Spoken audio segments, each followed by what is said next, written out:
Connaissez-vous des mangas qui retranscrivent le mieux l'évolution personnelle d'un homme à travers son voyage, ses conflits et ses découvertes? Vinland Saga se positionne comme une œuvre phare dans ce domaine, offrant une plongée profonde dans les méandres de l'âme humaine à travers les âges. Ce récit, ancré dans la brutalité et la beauté du monde des Vikings, est bien plus qu'une simple chronique historique. Il est une exploration minutieuse de la croissance et du développement intérieur de ces personnages. À travers des défis impitoyables, des pertes déchirantes et des victoires éphémères, chaque figure de cette saga incarne une quête de sens, de rédemption ou de paix intérieure. En dévoilant les couches de leur humanité, Makoto Yukimura nous invite à réfléchir sur notre propre parcours, nos choix et ce qui nous définit véritablement. Et c'est ça que nous allons voir dans cette vidéo. Et surtout, encore une fois, n'oublie pas d'aller sur les réseaux sociaux, de t'inscrire en bas dans les descriptions. Tout est dans les descriptions, donc tu peux y aller. Thor Snorresson, anciennement un redoutable commandant des Vikings, et connu sous le nom de Troll de Yom, incarne les idéaux de courage, d'honneur et de pacifisme. Après avoir renoncé à la violence et simulé sa mort, Thor choisit une vie paisible en Islande, devenant un modèle d'intégrité et de sagesse pour son fils, Thorfinn. Sa philosophie, qu'un véritable guerrier n'a pas besoin d'épée, influence profondément son fils par la suite, façonnant son parcours et ses choix tout au long de l'histoire. La mort de Thor aux mains d'Askeladd déclenche la quête de vengeance de Thorfinn, mais les enseignements et l'exemple de son père restent une boussole morale pour lui. Thor représente l'idéal du guerrier qui cherche la paix, et son héritage perdure à travers Thorfinn, qui aspire à réaliser le rêve de son père d'un monde sans guerre. Thor incarne ainsi la force tranquille et la conviction profonde que la violence n'est pas la solution, des valeurs qui résonnent tout au long de l'œuvre. Björn, qui dispose d'un rôle certes secondaire, se distingue par sa loyauté indéfectible envers Askeladd, son chef, et de manière inattendue, son unique ami véritable. En tant que bras droit de ce dernier, il partage avec lui plus qu'une simple camaraderie de guerriers.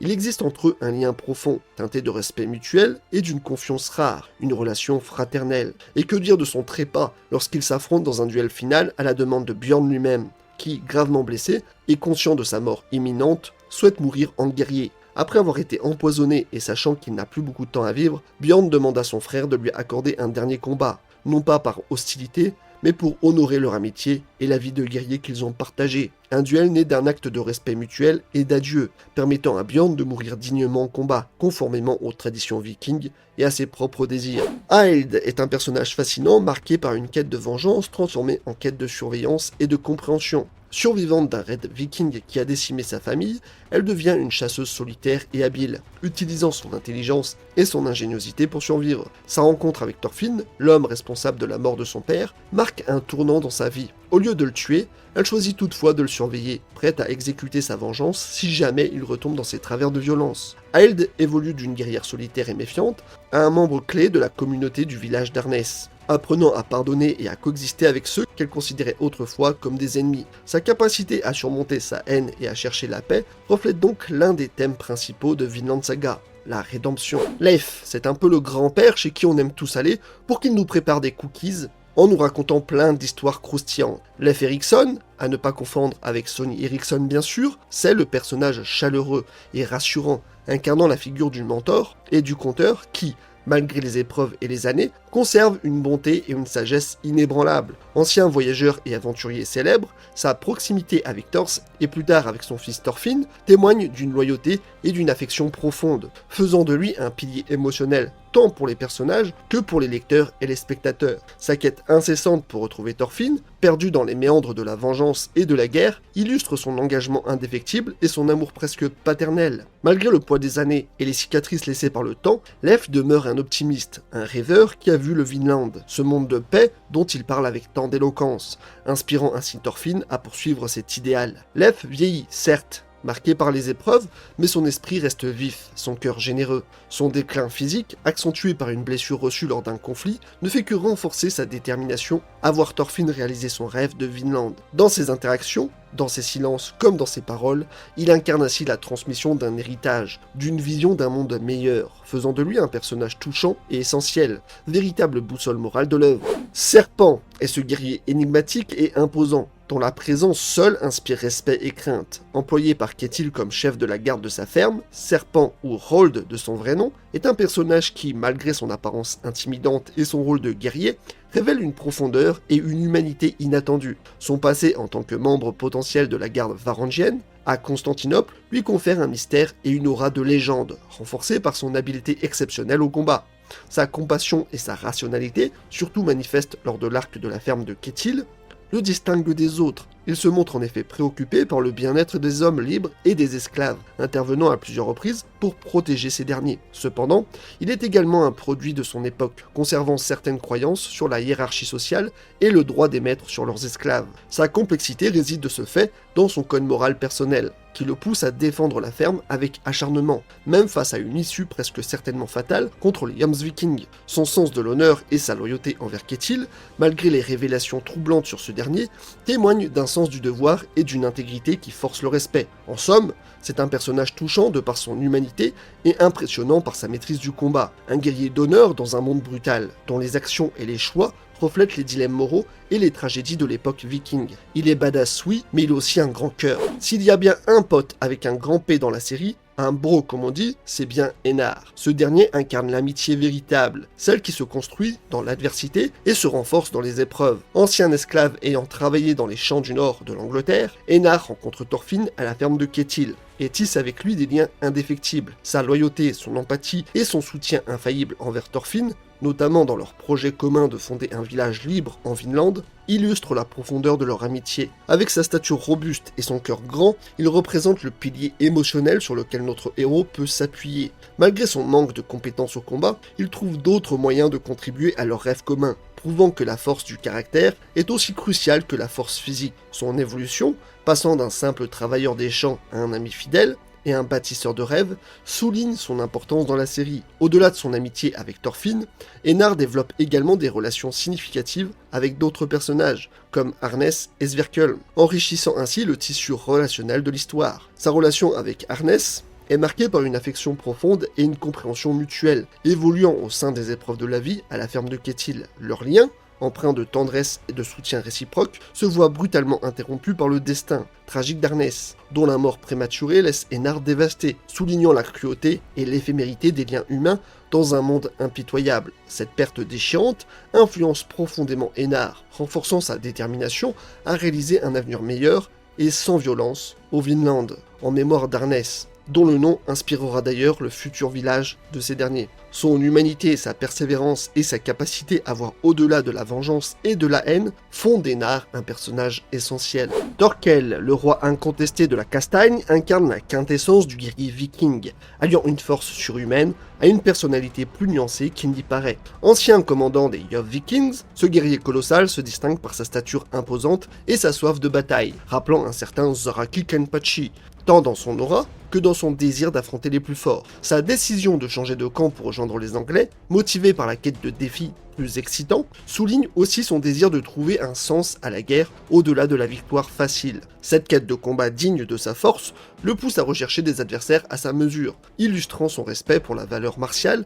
et son désir de mourir dans une lutte glorieuse. Le parcours de Thorkel est marqué par des duels mémorables, notamment contre Thorfinn, où il démontre non seulement sa puissance, mais aussi une certaine grandeur d'âme, reconnaissant la valeur de ses opposants. Son évolution au fil de l'histoire, passant de la recherche frénétique de l'adversité à une introspection sur la véritable essence du guerrier, enrichit son personnage d'une profondeur rare. Thorkel incarne ainsi la dualité du guerrier viking, un combattant redoutable et un homme en quête de sens, dont l'histoire personnelle se tisse étroitement avec les grands thèmes de l'honneur, du courage et de la quête existentielle, faisant de lui un personnage inoubliable de la saga.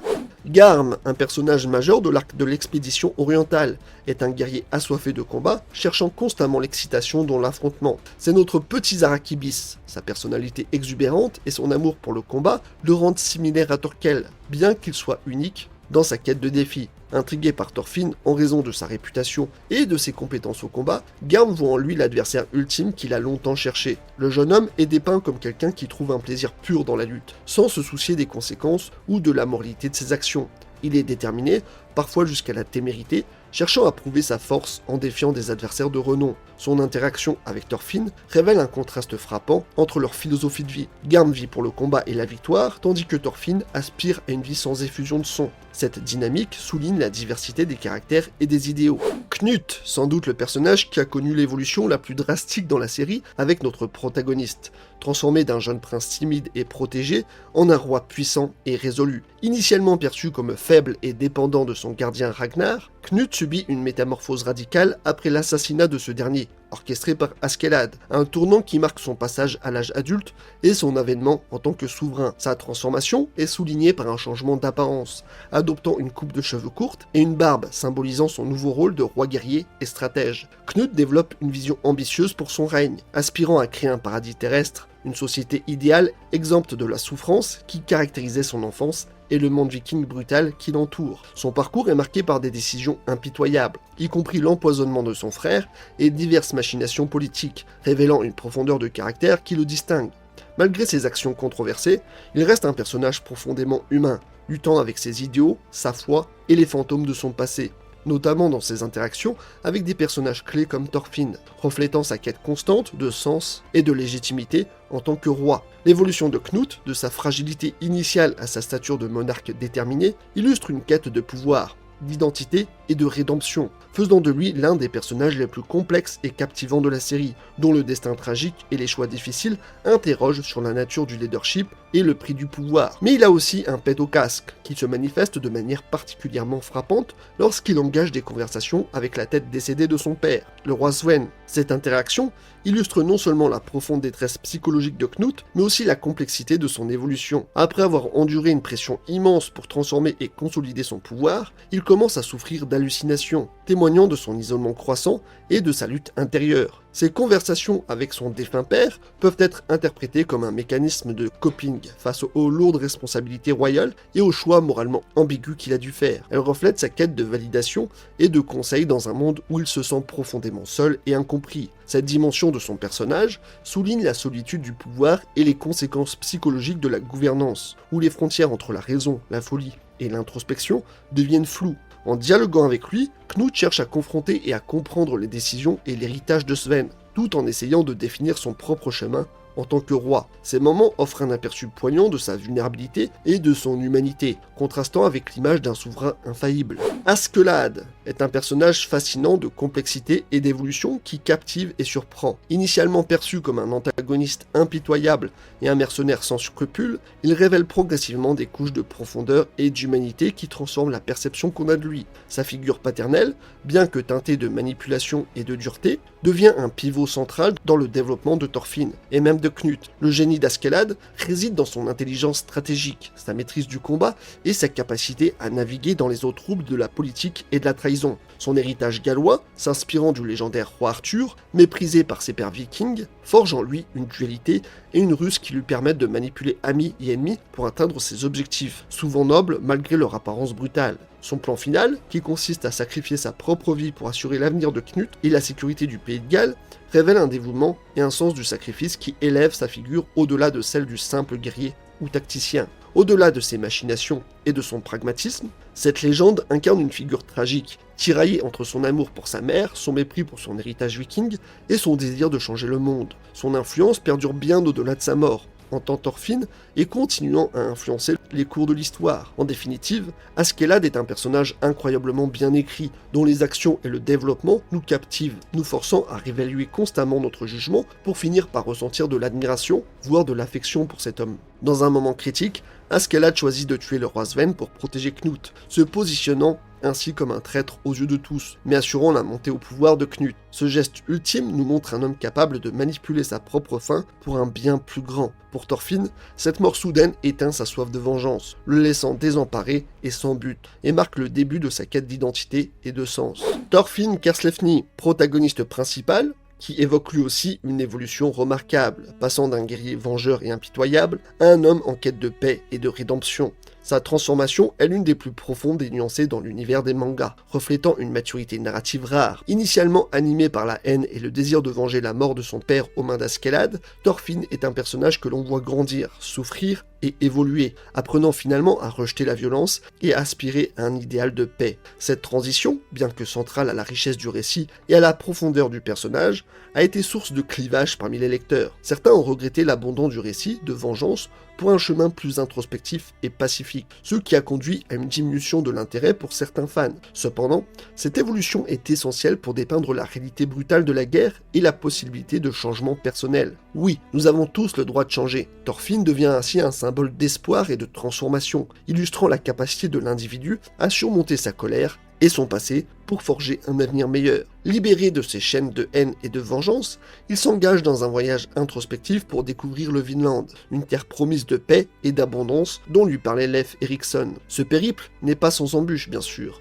Thorfinn doit affronter les réalités brutales d'un monde encore dominé par la violence et la guerre. Il est confronté à des défis logistiques, à la nécessité de rassembler des ressources et des alliés, et à la tâche herculéenne de maintenir ses idéaux pacifistes dans des situations où la force semble être la seule monnaie d'échange. En outre, il doit naviguer dans les eaux troubles des relations humaines, gérer les conflits au sein de son groupe et surmonter les doutes internes sur sa capacité à réaliser son rêve utopique. Ainsi, Vinland Saga se distingue par sa capacité à capturer l'essence même de l'humanité à travers son spectre de personnages richement développés. Chaque protagoniste, avec ses forces, ses faiblesses, ses victoires et ses échecs, incarne une facette de l'expérience humaine, rendant l'œuvre universellement résonante. L'auteur excelle à dépeindre avec empathie et finesse les luttes intérieures, les conflits moraux et les aspirations profondes qui animent ces personnages, nous invitant à réfléchir sur notre propre condition. À travers leurs voyages, leurs combats et leurs quêtes de sens, ces figures de Vinland Saga nous touchent par leur humanité palpable, nous rappelant que, malgré les siècles qui nous séparent, les émotions et les dilemmes fondamentaux restent intemporels. En explorant ces vies entrelacées, Vinland Saga ne nous offre pas seulement une fenêtre sur le passé, mais un miroir de notre propre humanité.